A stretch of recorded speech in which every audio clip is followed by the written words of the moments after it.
Only participants are there. So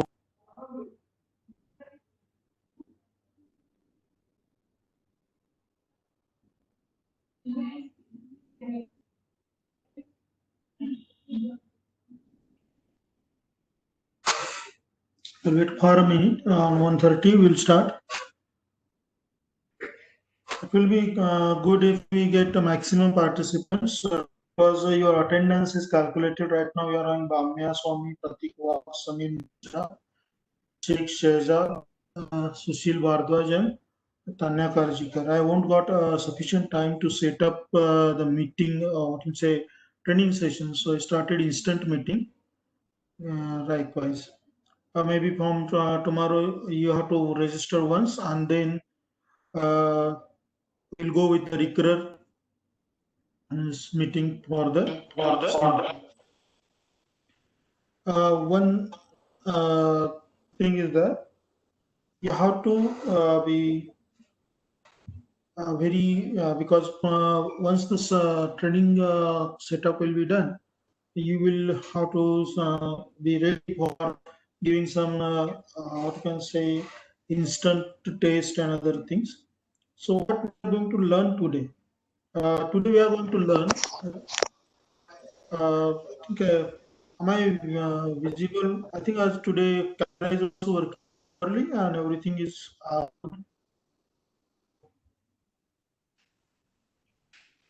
the session. Hey, I'm recording the entire session, so your attendance, who is logging out, who is logging off, everything will be recorded here. Okay, and if you want the recorded sessions, I can email the recorded sessions to you so that you can use those. Well, I just forgotten to record the first two sessions properly. So due to some glitches in technical things. So let's start with our subject, uh, software engineering project management. I'm sharing my screen with you. Okay, PDF screen.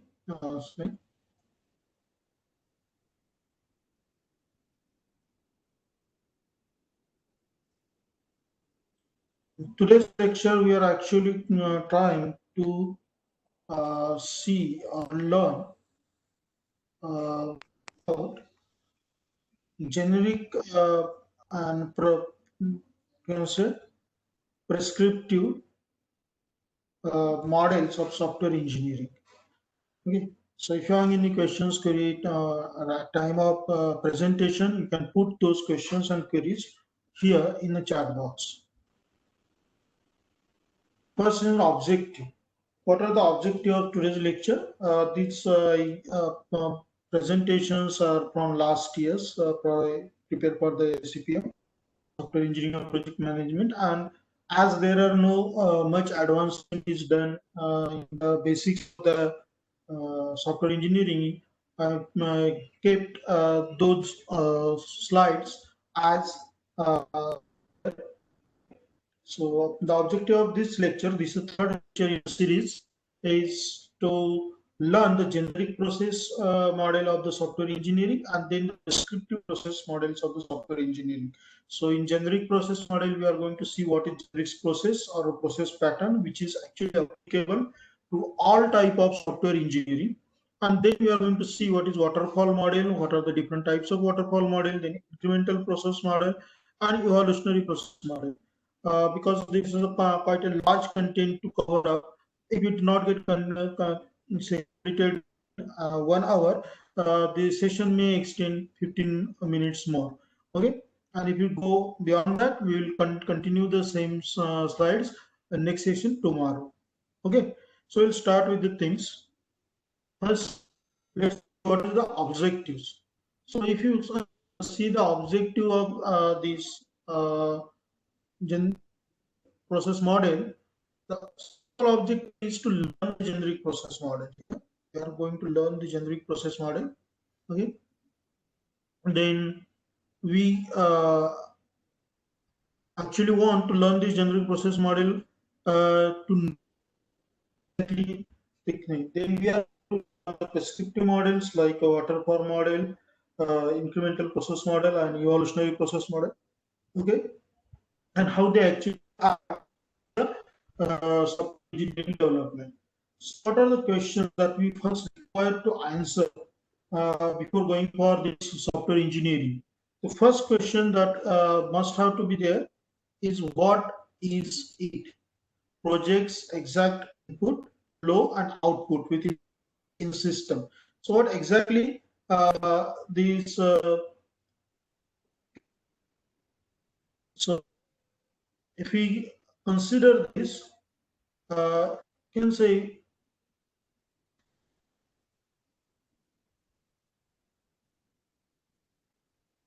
these models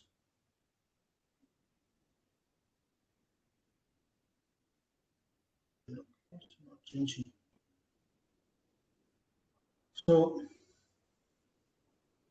what does it? So first we'll go to what is it? Projects exact input. So what exactly mean by this exact input? Okay, so when you have the software, this software, whichever software that you are trying to work with, will always have some exact what you say.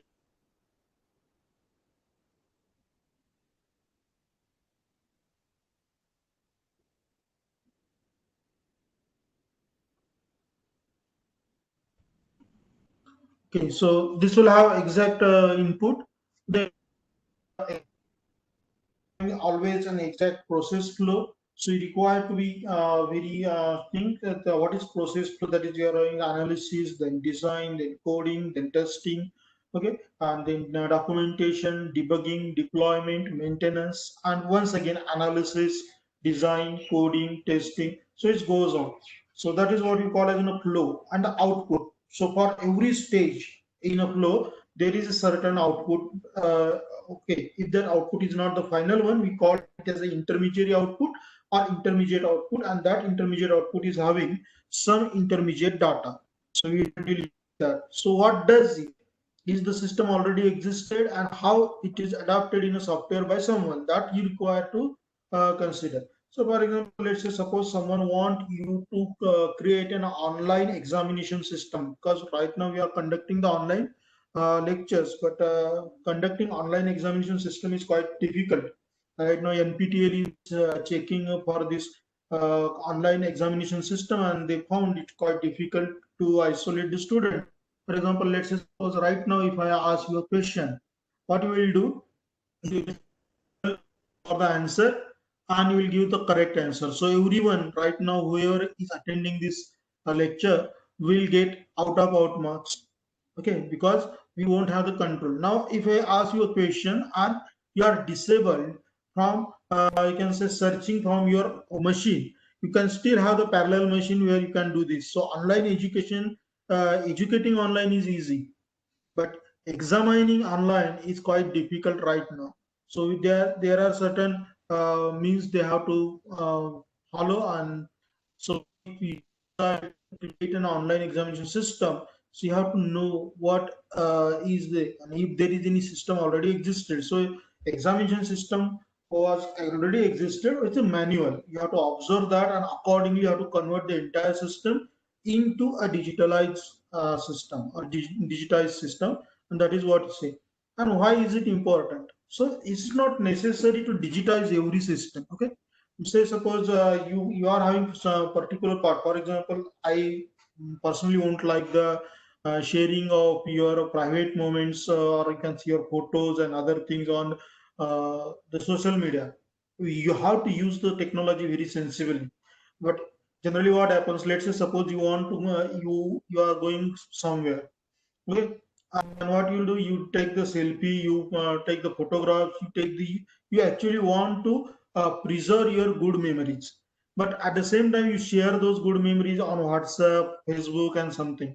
Now let's say suppose you are traveling in Kashmir, or you are traveling in say Andaman Nicobar, maybe you are traveling in Paris and something, and you shared your photographs on Facebook. Someone who is in your Facebook friend list, okay, not known to you, you just added or accepted his friend list, friend request, because there are two or three common friends to him and to you. Okay, or you just accepted it accidentally. Find out those photographs, and he knows or she knows that you are somewhere. So if the person is a what can I say, thief, he can duck, or a dacoit, he can go to your empty house. Okay, empty means the house which is now locked upon. Okay, but still having some valuables in it, and rob it. This is possible. So is it necessary to digitize every system? No. Is it necessary? What will be the advantages if we digitize that? There will be many advantages. Let's say consider here you are in say now in a Paris, and you know that when you left your home there is nobody there to safeguard your home. So you created an IoT system. Okay, internet of things, what we call. So we created an IoT system which is enabled or is controlled by your mobile phone remotely. And if someone comes there, your webcam photographs of that person, if the is sending photographs to you that someone is approaching to your house, trying to enter into a house, trying to enter from windows, and likewise. And so you'll say alarm, and as soon as you say alarm, or it can automatically send the same pictures and everything details to the nearest police station, at the same time alert you, and also play some alarm. Okay, what will happen? The thief or the thief will run away from your house, and your valuables will be safe. So your security system is required to be digitized if you really want to use social media freely. It is said, it was one question in an interview for an automobile engineer. The person asked him a question: why there are brakes in a car or in a vehicle? And the person who was selected have given a simple answer. He said, so that we can drive it very fast. Now this is quite contradictory. मतलब हम बहुत तेजी से गाड़ी चलाना चाहते हैं, और इसलिए उसके अंदर ब्रेक है. But you just imagine you are driving your vehicle say on a speed of 90 or 100 kilometer per hour. Okay, and suddenly some objects come before you and there are no brakes. What will happen? That is what we can say. When we say the system are there, okay, if there are no brakes, this speed can kill you. But if there are brakes, you can manage the speed and then you can once again speed up. So digitizing the system required to take consider all those things. Okay, so why is it important? That is what. So these three questions, once you get the answer for these three questions, you have to go for the next thing. Once you get this, you have to find out the steps to solve that particular things. And that are the steps means what is procedures. These steps may be something like, for example, let's say suppose you want to have say application, software application which is capable to print documents in a good way. Now, is it necessary to create your own printer driver, or will it be affordable to have the default printer driver? That what definitions are there. So there you have to do some of these steps, and likewise. Then what is the work product? Work product means the things that you are going to sell in a market. So intermediate programs, data, documents, possible due, all those things are there.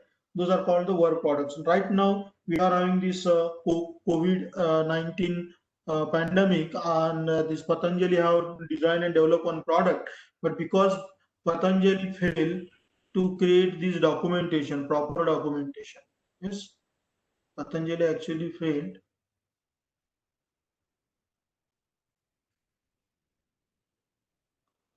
create this proper documentation or document process, and that cause actually this uh, documentation failure actually cause a problem to Patanjali. So if you are not having a proper license, your product may fail.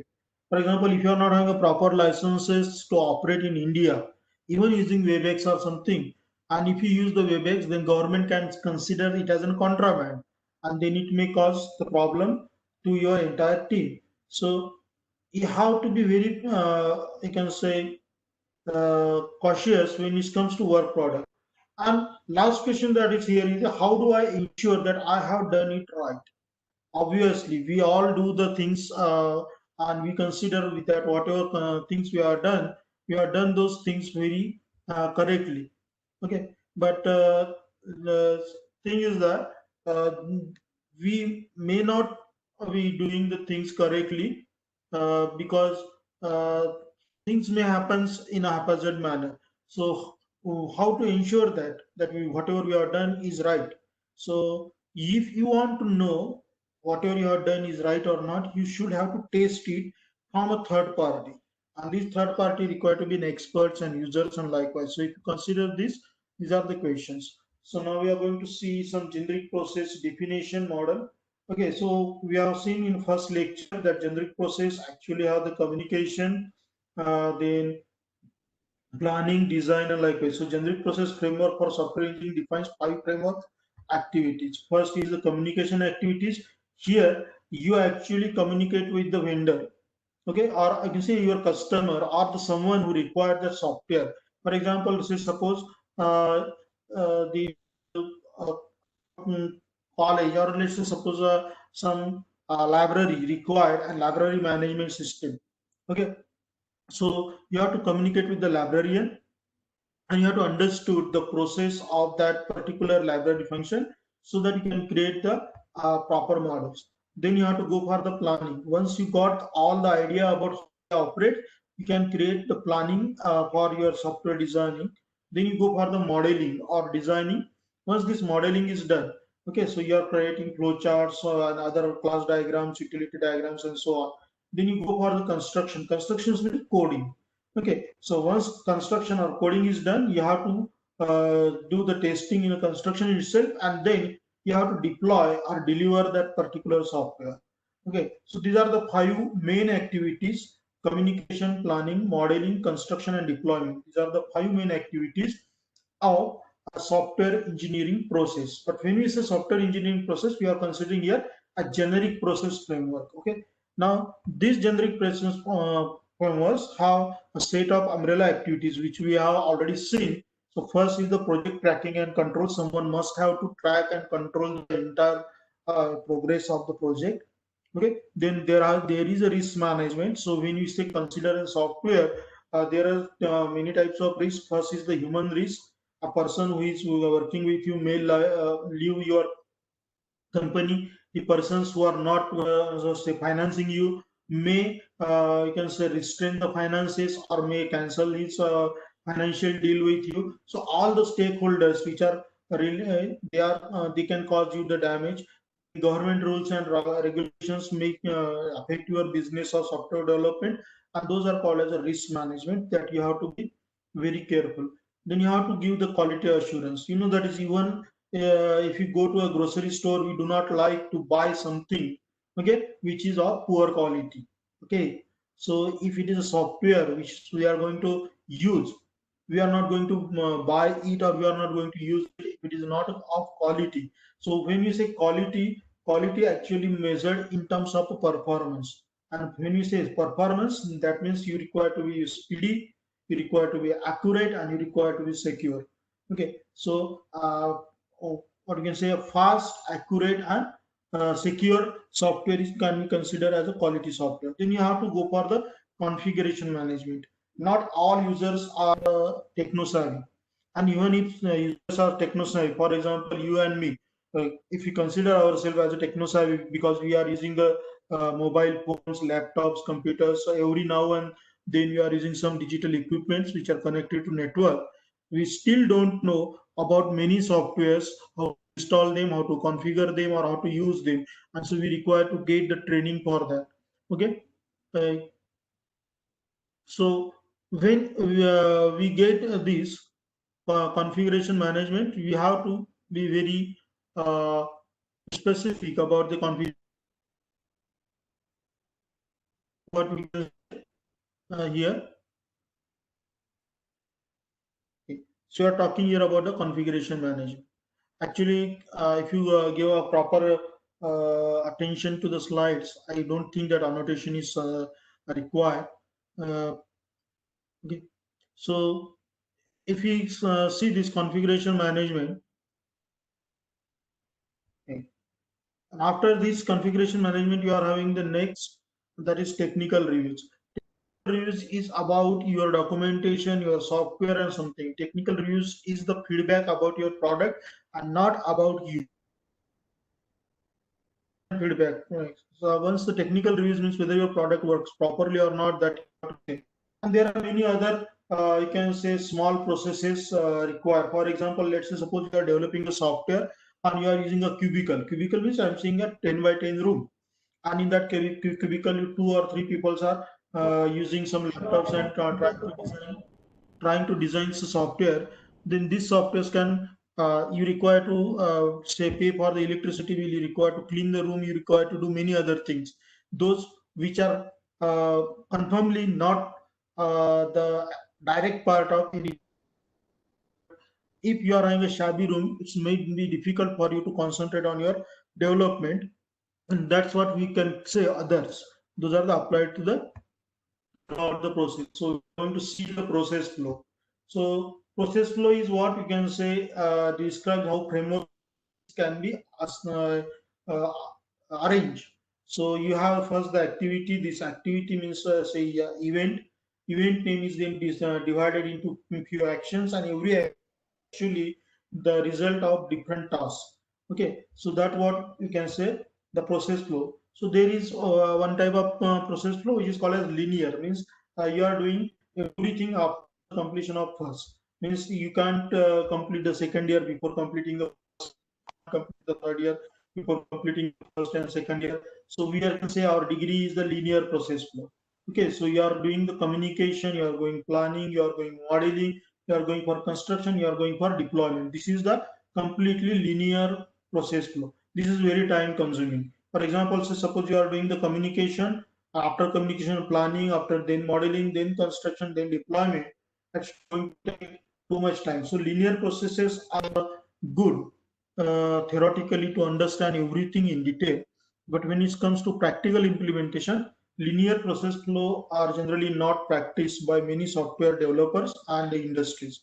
Then there is an iterative process flow. Iterative process flow means you are doing the communication. After communication, you go for the planning. You do this plan, once again go to the customer to communicate your planning. Customer will give some modification. You go for the communication, planning. Once again, you go for the customer. Once the customer approve that, you go to the modeling, and then here modeling is the technical part. Modeling is technical part, you don't require to go to the customer. So you model the things, you test that model, you retest that model, and once you get satisfied, you go to the construction. So you create the first prototype here at the construction, and this prototype, or you can say minimal working software, okay, or maze.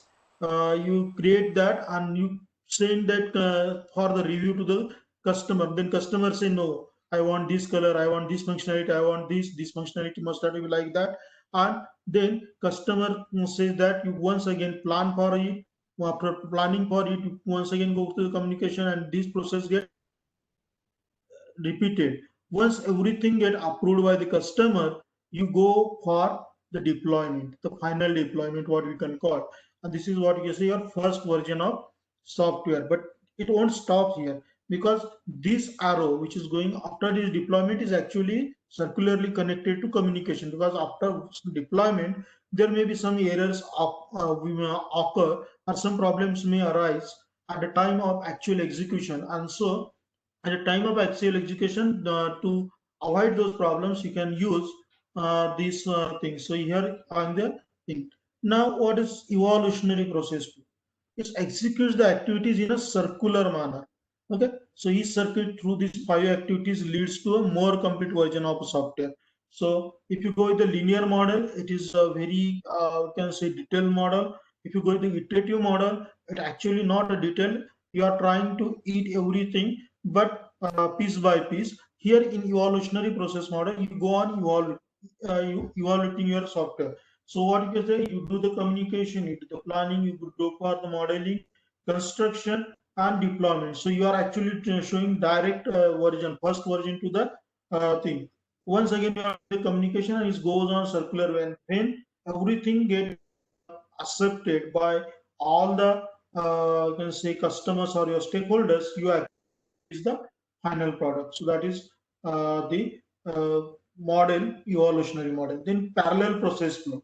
Parallel process flow is something that one person communicate with the customer, and then that person send those data to the developer. Developer develops, and everything goes in a parallel. So parallel process is like communication is done by one person, planning is done by another who is efficient in planning. This communication sends the communication input to planning and communication input to modeling. Planning also sends some planning to this modeling. A modeling is done here, and construction and deployment. So this is a parallel process flow. This actually minimizes the time. So if something is requiring, say, 1 month for development, if you go with the parallel process, it may be completed within 20 days or maybe 25 days. So defining framework activities, very necessary to define the framework activities. A software team will need significantly more information for this because to know these framework activities, to whom you have to communicate with whom, that you communication, that is the first framework activity. You have to communicate with the customer, you have to communicate with the stakeholders, you have to communicate with uh, aspects, that is means the government, licenses, and many other things are there.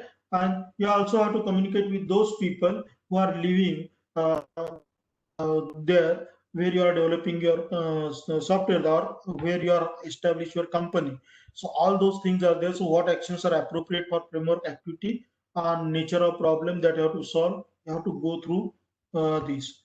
Then if you go with this software need to identify the task set. Now, just take an example for this identifying a task set. Let's say suppose you want to organize an event, say for something. Just consider that you want to organize right now is COVID-19, so you decided to organize an event for online meeting just right now. Then you require to have a host and coordinator, and likewise then timing.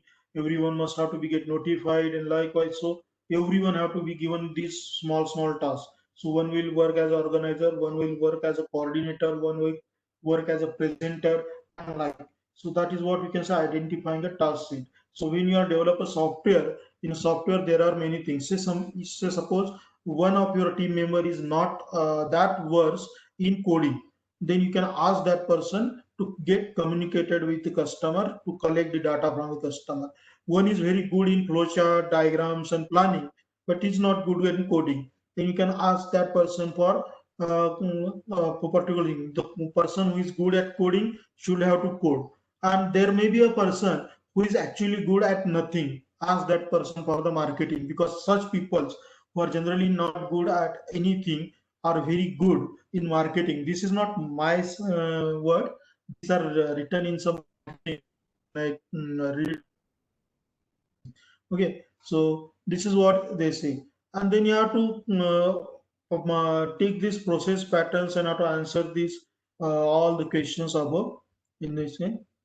So if you see, this is what you can say the thing. Now, what is the process pattern? So we are doing this. Amler in 1998 has proposed describing a process pattern with pattern types. So it say that is whenever you are on a process pattern, give that pattern a name. The pattern is given a meaningful name describing it within the context of software process. For example, you are doing the technical reviews, or you are doing say if you are good at everything, then you must have to be a owner of the company. Okay, so pattern name, Johnny. Uh, so these pattern names are there that you are then forces. So the environment in which the pattern is encountered, and those forces can give you the facilities, or those forces can give you uh, uh, many what you can say restrictions also. So you have to these forces, the name and the type defines the three types of process patterns. These are the process pattern template given by these. So first pattern is called as a stage pattern types, defines the problem associated with the framework, activity for the process, and it incorporates multiple tasks. For example, let's say suppose you are in a particular framework activity. To conduct a class is a framework activity, but to conduct a class you require what are the different tasks in a class? You require the students, you require the mentor, you require the attendance, you require the attention. Okay, attention of both the students as well as of the mentor. If my mentor is not attentive enough towards the subject, he can't deliver it in a good way. If students are not attentive enough towards the subject, they can't get enough from that teaching, because sufficient from that teaching. So these are the tasks, and those entire framework activity. Then you have to consider about the task patterns. What is the defined problem associated with software engineering? So what are the exact task pattern that you require to identify? So they may be relevant to the successful software engineering practice. So what are the different task patterns? So you are having something which is associated with software engineering. What is first pattern? Communication. Second is planning. So when you communicate, you require to note down all the communication point. In planning, you have to delete those points, or have to only consider those points which you have to consider only those points which can be convertible into a software. If the points given by the user are not convertible into software, you must have to delete or avoid them, and you have to convince the customer right now technologically, because technology is not yet advanced enough. Then phase patterns are there that you have to find out. Okay, so it may be a iterative, it may be linear, and likewise something. So now we are going to see the prescriptive process model. So we have seen process model of the software engineering. So if anybody is having any doubt or question, query about the general process model, you can put your questions in the chat box.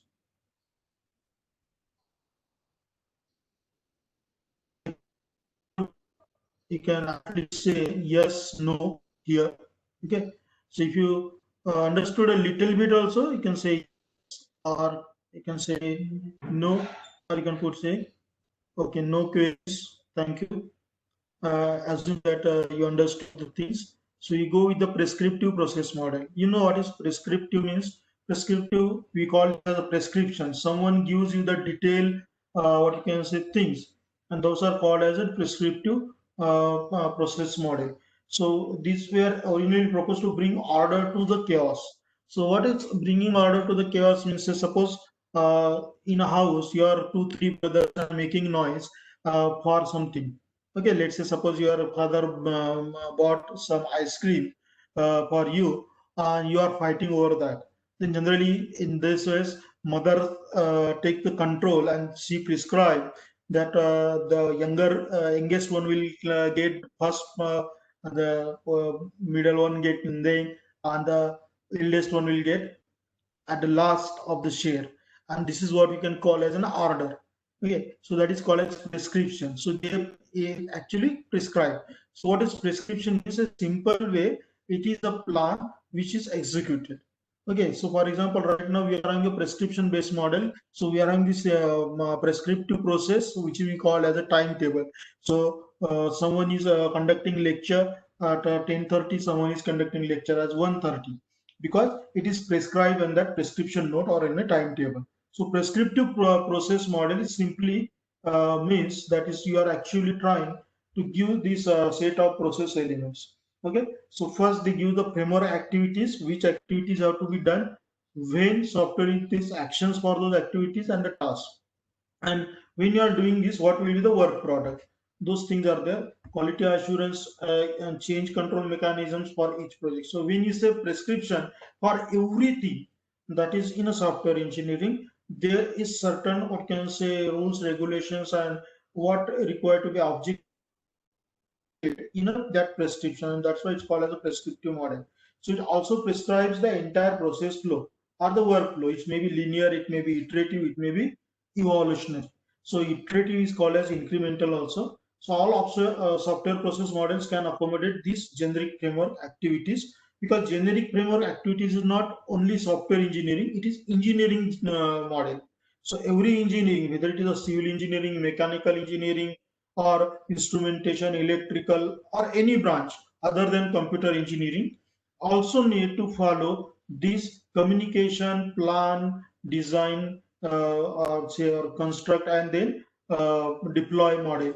Okay, so all software process model required to accommodate these generic framework activities. So if generic framework model of the software engineering is not accommodated in this prescriptive process model, we can say the prescriptive process model is not the correct model to work error. So first is the waterfall model. Waterfall model is the pure linear process model. Because it is linear process model, it actually consume too much time, and many time the software which are generally designed and developed using waterfall model never reach in time in a market. And so waterfall model are only studied theoretically. They are not practiced by any software engineering or software development. Okay, so this model is called as academic model, or what we can call as an idle model or a zero error model. It is impossible to have, and so waterfall model is a classic life cycle, such a systematic, very sequential approach. So you are doing the communication. What you are doing in communication, project initiation and requirements gathering from the customers. You are done this project initiation and requirement gathering for the customer, and when you are doing this thing, you try to find out what to say every error in that. So once you avoid all the errors in it, what you are doing, you go to planning next. So you go for the planning, so you will get what you can say, in planning you require to estimate means the time and money required. For example, let's say suppose someone asks you to design and develop a software, you are going to require certain times, maybe a month, maybe a year, or it's maybe a day, depending upon your intelligence capacity and the experience in coding. Okay, so accordingly you require to estimate the time. Then based on the software utility required to estimate about price. Let's say suppose someone asks you to design and develop a customized accounting software for their firm. So you said, okay, your firm, or you can design that, and you hire 2 3 persons with you. Now you are required to pay them 20,000 per month payment. Let's say 3 persons are there and you are one. Your payment is also considered 20,000. So 80,000 per month is your payment. Okay, and you require 3 months to do it. So you will already get what you can say 2,40,000 rupees something as an expenses. Okay, electricity bill and other things, say the home room rent and everything, if you consider office rent. Okay, add that as a 60,000 rupees, so 3 lakh rupees for the 3 months is what you can say expenses and for that software development. Okay, I'm not considering here the cost of the infrastructure, or that is the laptops or machines that you bought to design and develop this software. So I consider those are already there, and you got this order. Now you want to make at least 10% profit in that. So you have to quote a price of 3 lakh 30 minimum profit, 3,30,000 rupees price that you have to quote. But you know that is there is one thing which is called in a business as a bargaining. and that bargaining required to be, sir, so you do not quote 3,30,000, instead you will quote 4 lakh rupees. The other person will say no, 4 lakh rupees is too much for the customer. Then you will say, okay, I'm going to give you the 50,000 rupees discount. Okay, let's make it 3 lakh 50,000 rupees. Say, okay, yes, you are still in a profit with extra 20,000 rupees. That is what we call as a estimating. Okay, once this estimation is done, so this is not nothing to do with a C language, to do with a Python language. Estimation is done only in terms of money. So how much a developer will cost, how much everything. And once that estimation is done, you have for the scheduling. Okay, estimating is done.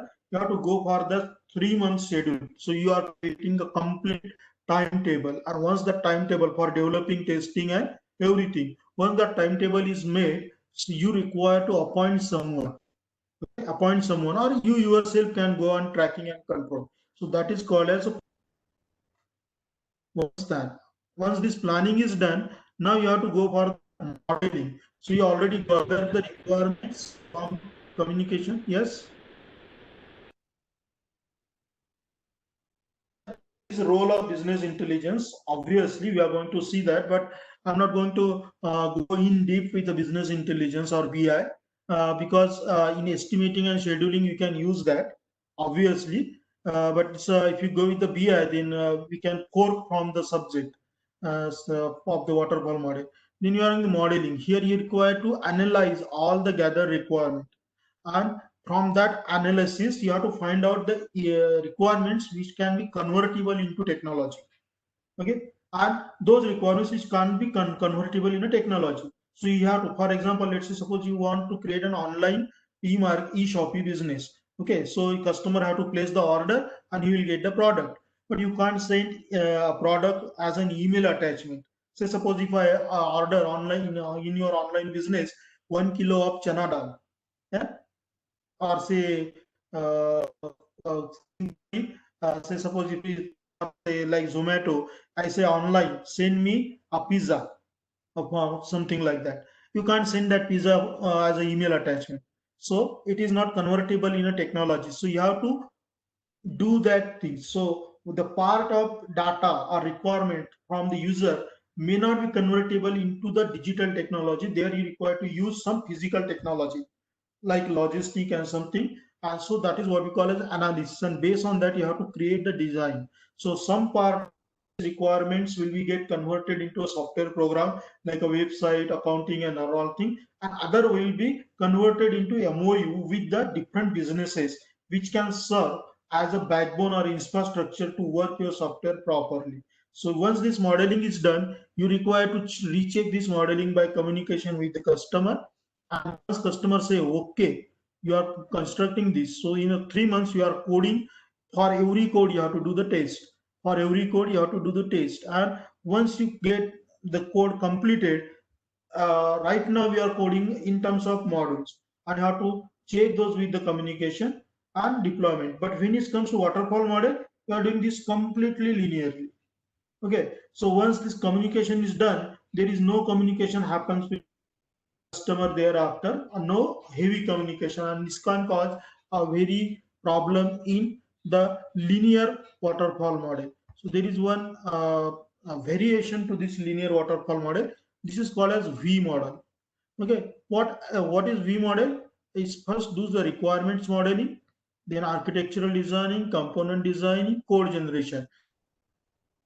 Thing you are having this testing related with this. So for code generation, you do the unit testing. For component design, you do the integration testing. For architectural design, you do the system testing, and for requirement modeling, you do the acceptance testing. So if you see here in this communication planning, they take a part of partial iteration in V model, and V model actually makes your waterfall model feasible or practicable in reality. So these are the two variant of the waterfall model: linear pure waterfall model or a linear waterfall model, and then you are on the V model. Okay, so as I told earlier that these models, waterfall models, are rarely used by any companies nowadays. Even they were not used by the companies in yesteryears also, but waterfall model was generally used by the scientists, or what you can say computer programmers, who want to design and develop a very good systems, a very new system.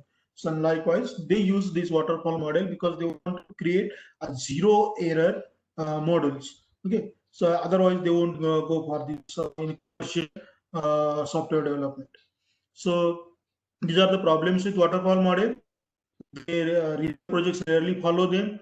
It is often difficult for customer to state all requirements explicitly in a first communication itself, and they, because there is no waterfall model fail to give you the proper, you can see, commercial product, and it has difficulty accommodating the natural uncertainty, because waterfall model consider that once you get certain data, you can go with only that. So uncertainties are not handled properly, or what we can say, risk management is very poor in waterfall model. And obviously the customers require to have the patience when it comes to waterfall model developing, and nowadays no one is having the patience.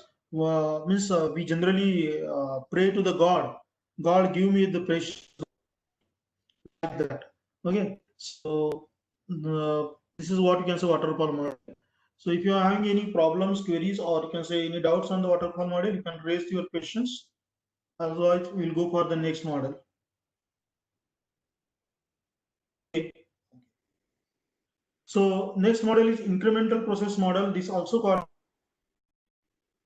one type of linear model that we have already seen in process flow. So what is incremental process model? Take an example of your eating. आपके सामने पूरी खाने की थाली है, आप एकदम से खाते हो क्या? No. Yes, what we are doing, we are eating by you can say a piece. हम थोड़ा थोड़ा करके खाते हैं. So when you are given with a complete software of a very big problem, instead of solving the entire problem at once, we are actually try to solve the partially. The first part is solved. You check, okay, this is okay. Now you go for the next part, next part, next. Generally, the entire software problem is divided into small pieces, or what we can call as a small iterations or increments. And every time one increment get developed completely, and once that is approved, you go for the next increments. Once that is approved, you go for joining them, and likewise. So incremental model is something what we call as a versioning. Okay, so you create the first version with a few features, then you create the next version with more features, and likewise. So it actually helps customer as well as developer to learn the software in terms of its actual processing. An incremental model is most oftenly used in academics processes by small firms. Financing small firm means the firms which are making some business in terms of government of India's thing, around business 50 crore rupees per annum, something like this. Generally uses incremental process model for software development. Okay, because they are having smaller projects to work with. If the project is too large, even incremental model is not good there for delivery and something. So there you have to go for the best model in this process, and it's called as an evolutionary process model. Okay, so software like very all complex system like your operating system and other things, they require to evolve over a period of time. For example, if you go with the Windows operating system, this Microsoft actually developed is actually bought PC DOS and renamed it as a Microsoft or MS DOS. Then made some in terms of complex, you can say this evolutionary model is more better than any other model, because this incremental model is okay if you want to create a small website, if you want to create small editor and something. But let's say suppose if you want to create a complete software like an operating system, okay, or like a network based communication system like this WebEx, the incremental model and a waterfall model are of no use. The best model is evolutionary process model. Okay, and generally this is the model which is most oftenly used by all commercial companies for development of their projects. Okay, so these are a period of time, business, product requirements, they are often changed. And because evolutionary model actually accommodate all those things. At its core, it is iterative, but still its iteration is circular in fashion. And so it can iterate more rapidly than the first incremental model. So there are these two type of iterative model for evolutionary process model. One is called as rapid prototyping model. Now, what is rapid prototyping model? First thing is, I'm going to give you an example of hair dressing. मतलब अगर आप say you want to go to some event, maximum this happens with ladies, आपको किसी शादी में यहाँ कहीं जाना है तो सजना सज के जाना होता है. So you generally go to the beauty parlour and beauty parlour person okay कैसी हेयर स्टाइल चाहिए. So you generally show okay मुझे करीना की जैसी हेयर स्टाइल चाहिए, या मुझे जैकलिन की जैसी हेयर स्टाइल चाहिए, या मुझे दिस हीरोइन की जैसी और दिस की हीरोइन की जैसी हेयर स्टाइल चाहिए. What you say you are showing already a system. So that person rapidly make the hairstyle on you. For example, let's say suppose someone asks you to have a website for their e-business, and you'll say, okay, e-business. You already have the Amazon, you already have Flipkart, you already have Snapdeal. So you'll go to those sites, Amazon, Flipkart, Snapdeal. You don't require the customer, and you will create a rapid prototype. Okay. So simply speaking, rapid prototype means nakal karna. But you know that is when you are doing nakal, okay, or when you are copying something or you are copycatting something, okay, you require to be genuine in terms of your development. So these rapid prototype models are generally what you can say the uh, rapid ready model.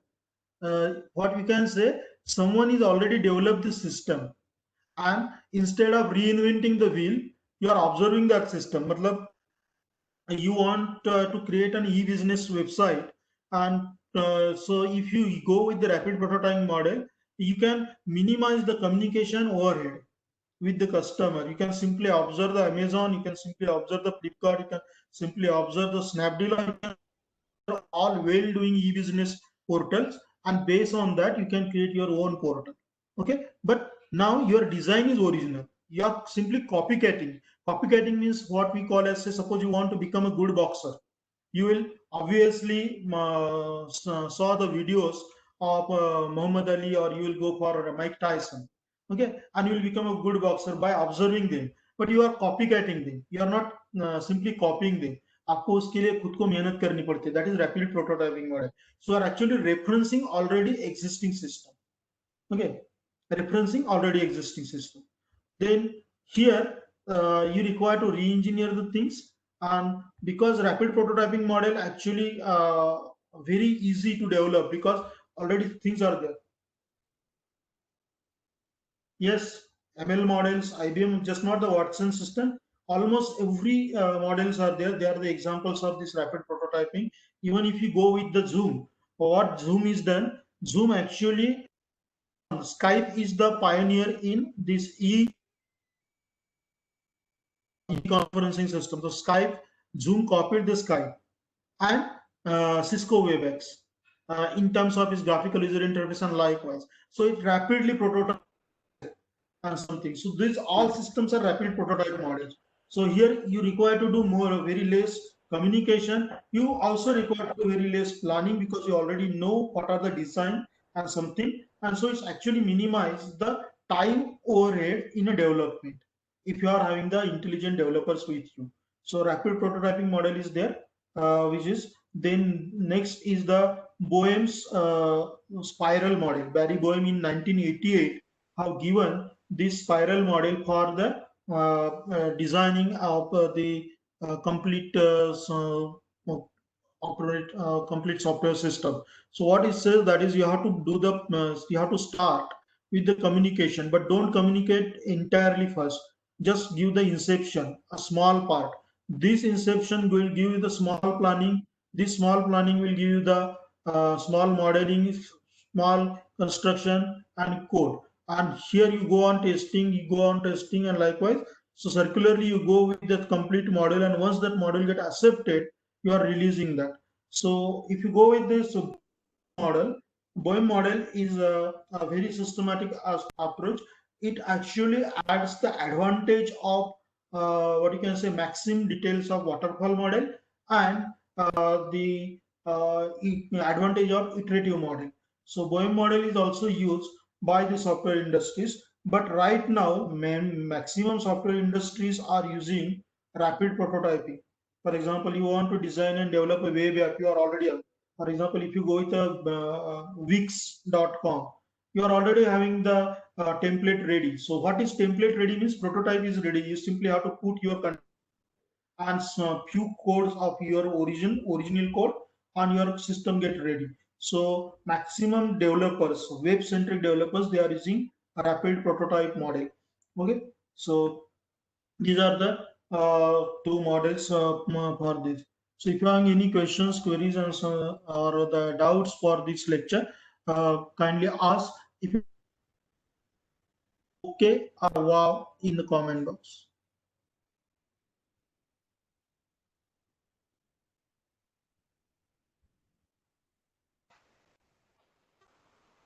Okay, spiral model. Spiral model planning is the first. You start at this position.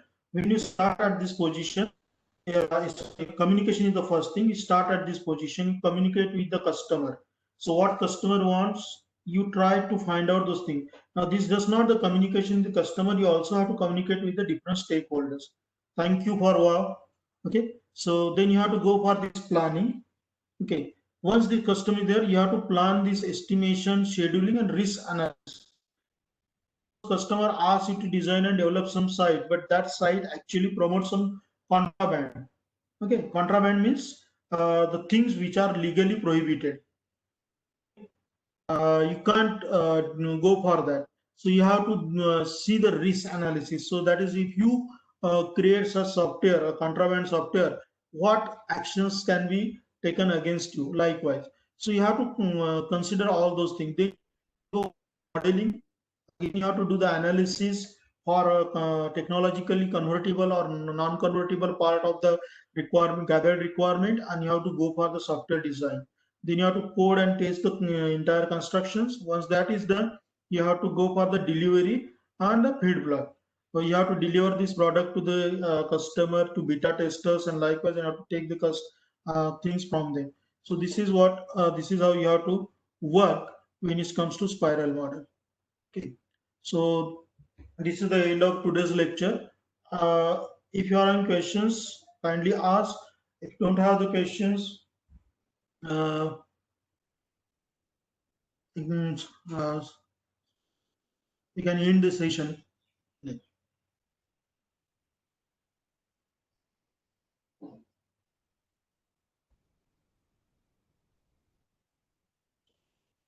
Thank you very much for attending the lecture, listening me so patiently. Thank you. I'm ending the meeting. Thanks.